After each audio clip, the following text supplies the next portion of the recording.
Demat, iscio emañ pell diouzh Breizh, en Italia, e kichen Suisse, dirag a l'en Maggiore, pe le lac majeur. Anvet e gise ar balamour de ment, e il bras a l'en Italia eo. Varni, un egenezen.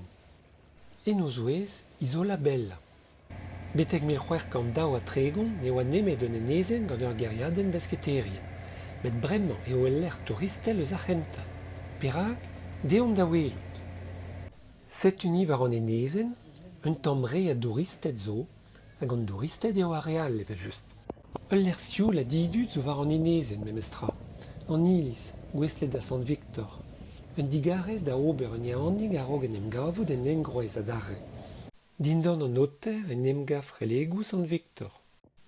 Pen kenta eo ur chapel eus an naovet kanvet.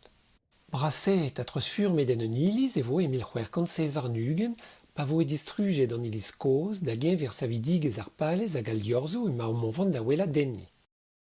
A setu dirazom ar palez Borromeo, ur palez barok e stum un te evel ma welom gant ar vaketten gant liorzo bras a brao a drendean.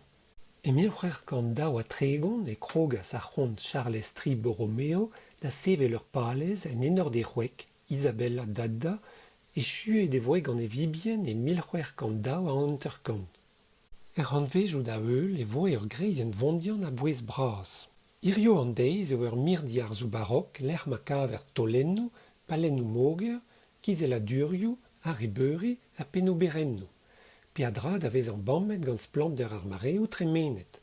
Un ugen benag a salioù a ya da ober ar palez. Pe pini an eo kinklet en doare disevel. A lod a zo merket gant an istor.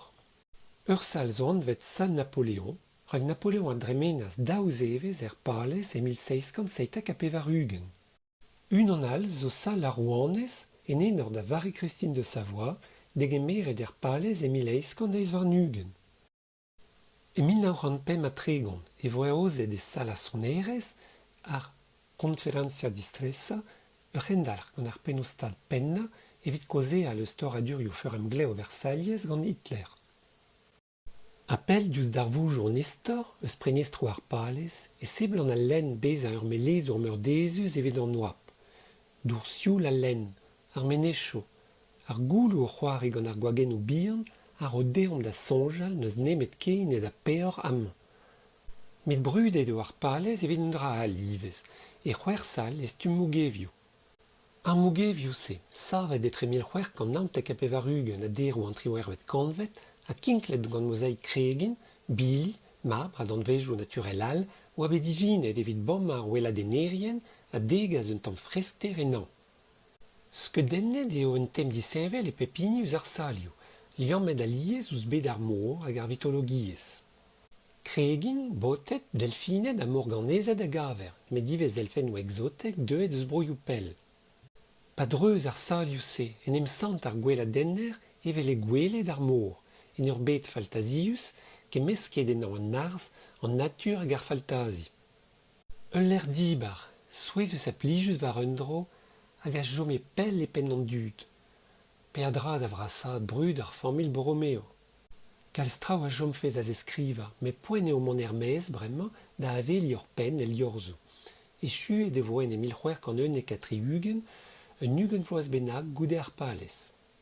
Amañ emañ men atrium Diana, degemeret gant douez ar chase.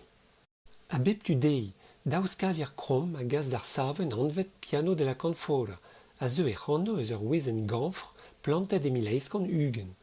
A dirazon, an Teatro Massimo, a c'hoariva bras, kinklet gant loen o niverus, en egern un unicornek, arwez ar familh Borromeo. Gellout a reomp pignat bedeg ar saven uella, a zo en un uelder a 6 met a tregon. Ne mamm ket an unan, sklere, men ac'han e c'hellomp bam a ouz al lenn, ar gweledva hag ar saven oal. Rag estum ur biramiden eo al liorzo. Dek saven a ya da ober an eo, a da bet pini e c'hanno hag e stil. Al liorz karezek, al liorz trechornek, liorz ar garantez, al liorz prevez, ha me war me. A drugarez da vikroin an enezen e c'hell er gounit plan a bep seurt, en o zouez kas gwez agrum hag a baoe an naontek vet kanvet ez eus bet ouz pennet plan exotek niverus eus ar bet a bez. Ar plan, Andelwenno, ar savenno hag ar gwelet vao, ara eus al liorzo e l'er dreistordinel. Krou ed in bet ouz pentric'han foaz so, met chom marion beo al liesseurt, a gelout ar kantren enno e pad ur vechou e bezañ skuizh gant o braventez. Medred mat eo echuiñ ar weladenn. Evit kuitad ar palez e rankom tremen dre an tigouer. Un tigouer leun a blant exotek ar all.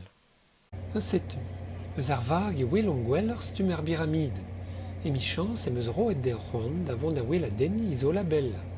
Ken ur vechalen ul er all, ken a vo.